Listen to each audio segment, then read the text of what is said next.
दोस्तों, आप सब कैसे हो। आज क्लास 9th का साइंस का चैप्टर नंबर 8 जिसका नाम है बच्चों गति, उसको पढ़ेंगे। जिसका पहला इंपॉर्टेंट क्वेश्चन लिए बच्चों, गति किसे कहते हैं। चैप्टर का नाम ही गति है, तो पहला पढ़ेंगे बच्चों गति किसे कहते हैं। इसका उत्तर में लिखे बच्चों, जब कोई वस्तु समय के साथ अपनी स्थिति में परिवर्तन करता है उसे गति कहते हैं। जब कोई वस्तु समय के साथ, अंडरलाइन करो बच्चों, समय के साथ अपने स्थिति में परिवर्तन करता है उसे गति कहते हैं। दो की पॉइंट बच्चों इसमें, एक समय है और दूसरा क्या है, स्थिति है। दोनों पॉइंट को क्या करें, अंडरलाइन करें, उसे क्या कहते हैं बच्चों, गति कहते हैं। दूसरा जो इंपॉर्टेंट टॉपिक है दूरी।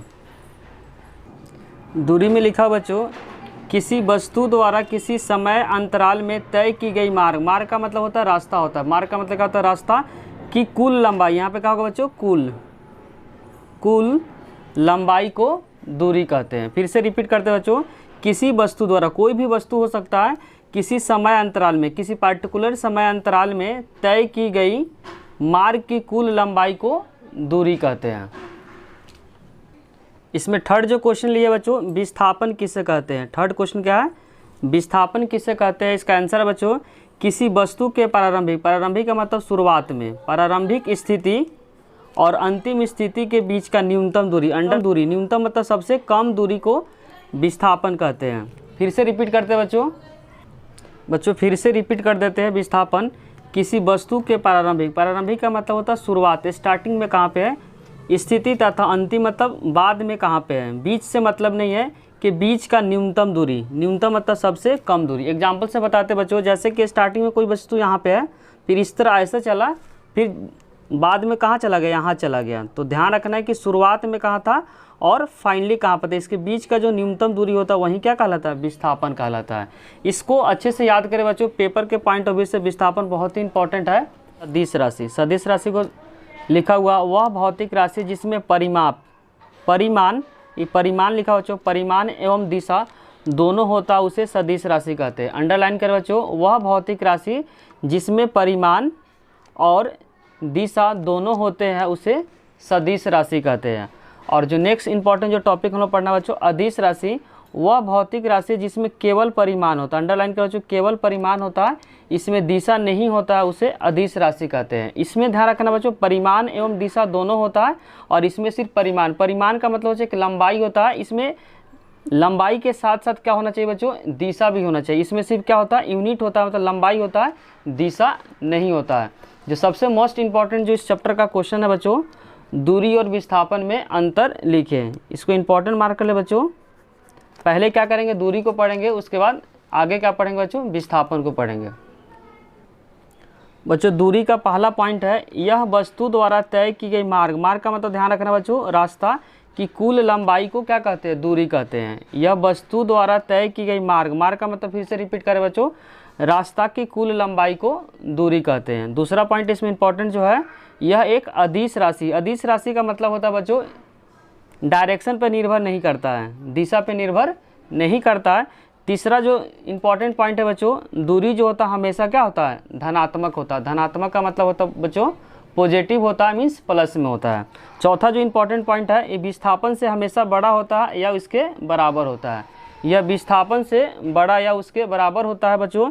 ये एमसीक्यू के लिए बहुत ही इंपॉर्टेंट पॉइंट है, ध्यान रखना कि जो चौथा पॉइंट को फिर से रिपीट कर देते हैं, यह विस्थापन से हमेशा बड़ा या उसके बराबर होता है। जो दूरी होता है बच्चों हमेशा विस्थापन से क्या होता है, बड़ा होता है या उसके बराबर होता है। जो एमसीक्यू के लिए बहुत ही इंपॉर्टेंट है बच्चों, इसके अच्छे से मार्क्स करें, उसको याद करें।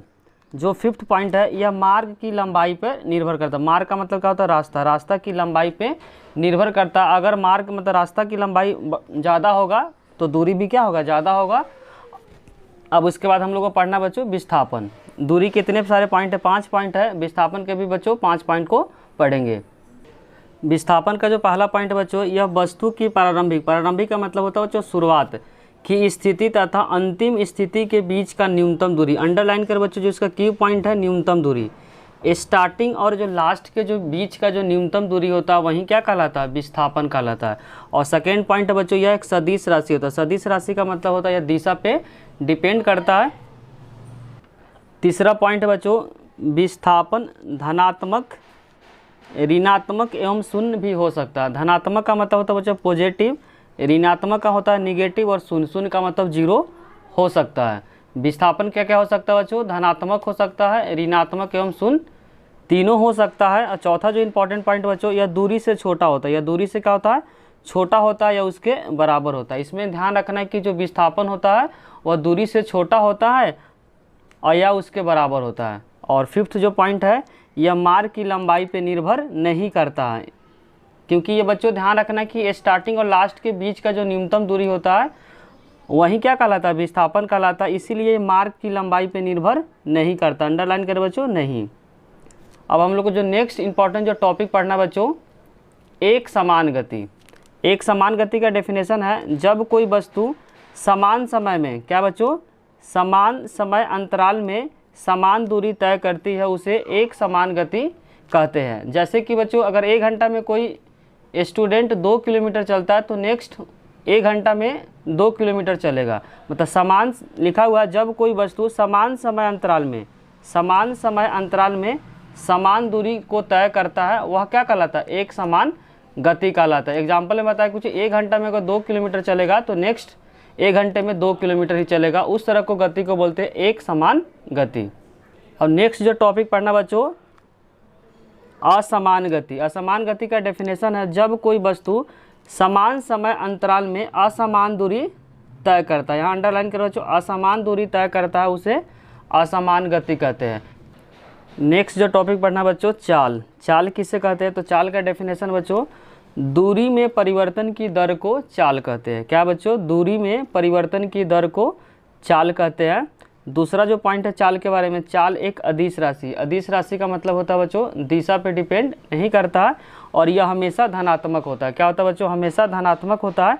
और चाल का SI मात्रा क्या होता है? मीटर पर सेकंड होता है। इसको अंडरलाइन करें बच्चों, चाल का SI मात्रा क्या होता है? मीटर पर सेकंड होता है, जो MCQ के लिए बहुत ही इंपॉर्टेंट है। जो नेक्स्ट जो टॉपिक हम लोग पढ़ना बच्चों, वेग किसे कहते हैं? वेग किसे कहते हैं?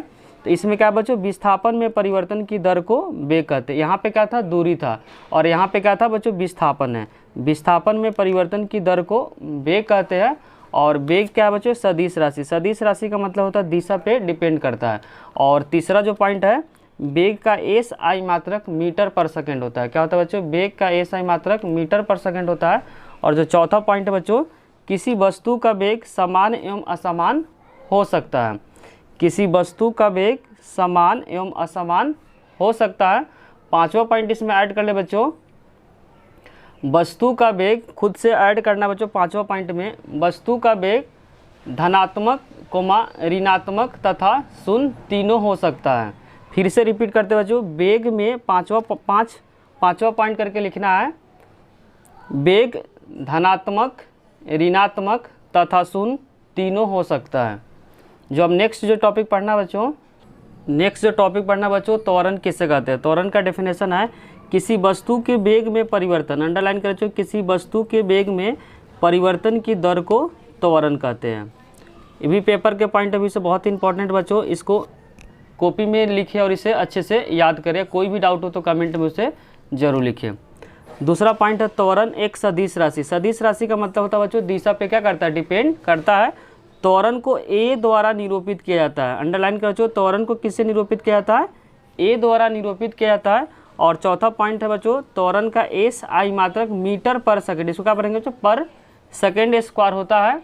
और त्वरण का जो फॉर्मूला होता है बच्चों, A इक्वल में V - U अपॉन T होता है, जहाँ पे V क्या होता है बच्चों? अंतिम वेग होता है, U होता है प्रारंभिक वेग, T होता है समय और A होता है त्वरण। A क्या होता है बच्चों? त्वरण होता है। इस फॉर्मूला को अच्छे से लिखे बच्चों, इस पे पेपर में न्यूमेरिकल बहुत ज़्यादा आता है, इसीलिए इसे अच्छे से समझिए और इसमें याद रखें कि A क्या होता है, V क्या होता है, U क्या होता है, T क्या होता है। A के बारे में यहाँ पे लिखा है, V क्या होता है? अंतिम वेग, U क्या बच्चों? प्रारंभिक वेग, और T क्या होता है? समय होता है। बच्चों इसमें पॉइंट ऐड कर ले, कभी भी क्वेश्चन के अंदर विराम अवस्था लिखा रहेगा, ध्यान रखें बच्चों। विराम अवस्था अगर कहीं लिखा रहेगा तो U हमेशा क्या होता है? उसमें 0 होता है। इस पॉइंट को नोट करके लिख ले कि किसी भी न्यूमेरिकल में बच्चों अगर कोई वस्तु विराम अवस्था से प्रारंभ करता है तो उस समय ध्यान रखना है कि U क्या होगा? 0 होगा। क्वेश्चन के अंदर ऐसे बोलेगा यदि एक वस्तु विराम अवस्था से कुछ समय के बाद 5 किलोमीटर पर आवर से चल रही है, जब भी अंडरलाइन करें बच्चों, न्यूमेरिकल पार्ट में अगर विराम अवस्था लिखा रहेगा तो वहाँ पे ध्यान का रखना यू क्या होगा, 0। यू मतलब प्रारंभिक वेग क्या होगा, उसमें 0 होगा। नेक्स्ट जो टॉपिक पढ़ना है बच्चों, त्वरण के प्रकार। त्वरण बेसिकली 2 प्रकार का बच्चों, एक धनात्मक त्वरण है और दूसरा क्या बच्चों, ऋणात्मक त्वरण है। तो पहले डेफिनेशन हम लोग पढ़ेंगे। धनात्मक त्वरण, जब किसी वस्तु का वेग वस्तु की गति की दिशा में समय के साथ बढ़ती है, अंडरलाइन करें बच्चों, समय के साथ क्या होती है, बढ़ती है, उसे धनात्मक त्वरण कहते हैं।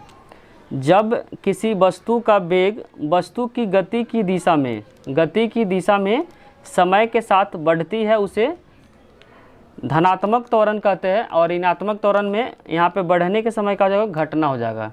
पढ़ते बच्चों, जब किसी वस्तु का वेग वस्तु की गति की दिशा में समय के साथ क्या है, घटती है।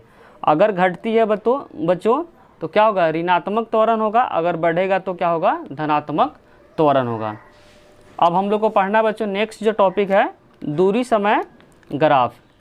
दूरी समय ग्राफ बेसिकली बच्चों 2 तरह का ग्राफ हम लोग को पढ़ना है, दूरी और समय के बीच। पहला है एक समान चाल। जब एक समान चाल होगा उस समय दूरी और समय के बीच जो होगा ओरिजिन से पास होगा। ओरिजिन मतलब इसको बोलते हैं बच्चों, और इस सीधी लाइन में जाएगा। कब ना बच्चों, असमान चाल के लिए। असमान चाल के लिए ध्यान रखना बच्चों, जब एक समान रहेगा तो ओरिजिन से पास होगा और सीधी जाएगा। और जब एक समान रहेगा तो बच्चों कुछ रैंडम आएगा। यहाँ पे क्या है, पार्टिकुलर टाइम पे समय और इसकी दूरी क्या होगा, बराबर होगा। इसमें ऐसा नहीं होगा।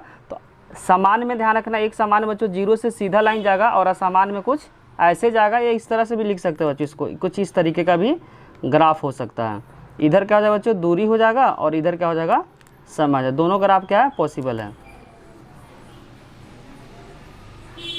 बच्चों। जो नेक्स्ट जो टॉपिक पढ़ना है, वेग समय ग्राफ 3 प्रकार का होता है। ध्यान रखना बच्चों, वेग समय ग्राफ कितने प्रकार का होता है, 3 प्रकार का। पहला इसमें ध्यान रखना, एक समान चाल। एक समान चाल के लिए बच्चों, अगर जब भी पेपर में पूछेगा वेग और समय के बीच अगर एक समान रहेगा तो कुछ इस प्रकार का होगा। इसमें त्वरण क्या होगा बच्चों, 0 होगा। दूसरा ध्यान रखना बच्चों, जब पूछेगा एक समान त्वरित गति, अंडरलाइन करें बच्चों, एक समान त्वरित गति तो किससे पास होगा बच्चों, 0 से पास होगा। 0 का मतलब ओरिजिन से पास होगा, सीधे स्ट्रेट लाइन जाएगा। ध्यान रखना बच्चों, एक समान होगा, त्वरित रहेगा। लेकिन जब तीसरा प्रकार हम लोग को पढ़ना है, असमान त्वरित में बच्चों कुछ इस प्रकार का होगा। या इस तरह से भी लिख सकते हैं, या और में बच्चों ध्यान रखना है कि कुछ इस प्रकार का हो सकता है। कब, जब क्वेश्चन में बोलेगा असमान त्वरित गति, और इस किसके बीच का बच्चों, वेग और समय के बीच का है। अगर बच्चों वीडियो अच्छी लगी हो तो लाइक, कमेंट और सब्सक्राइब करना चैनल को ना भूलें। और सेकेंड पार्ट में बच्चों हम लोग न्यूमेरिकल करेंगे और जितने सारे फार्मूला उसको लिखेंगे और उसके बाद न्यूमेरिकल को ट्राई करेंगे। अगर बच्चों वीडियो अच्छी लगी हो तो लाइक, कमेंट और सब्सक्राइब करना चैनल को ना भूलें।